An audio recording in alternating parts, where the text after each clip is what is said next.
जय भोजपुरी रउआ लोग से एगो निहोरा बाकी लाल रंग के सब्सक्राइब बटन के दबा के भोजपुरी फैंस क्लब से जुड़ जाए जा और ये घंटी वाला बटन के दबा के भोजपुरी के सब जानकारी बिल्कुल फ्री में मोबाइल पे पाई जा।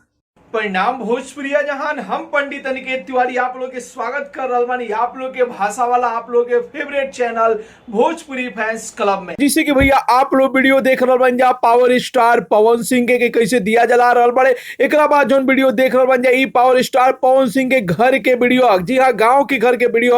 आप लोग फोटो भी देख रहे बन जा पवन सिंह के माई के।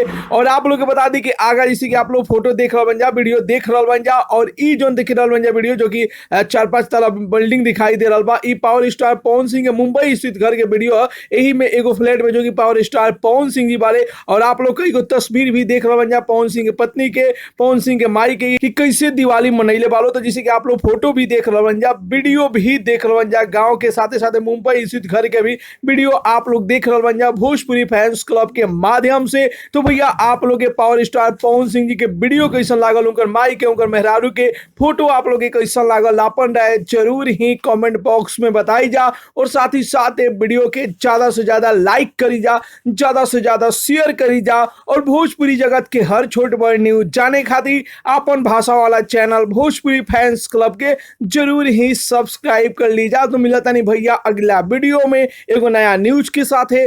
तब तक के लिए बाय बाय, टेक केयर, जय भोजपुरी।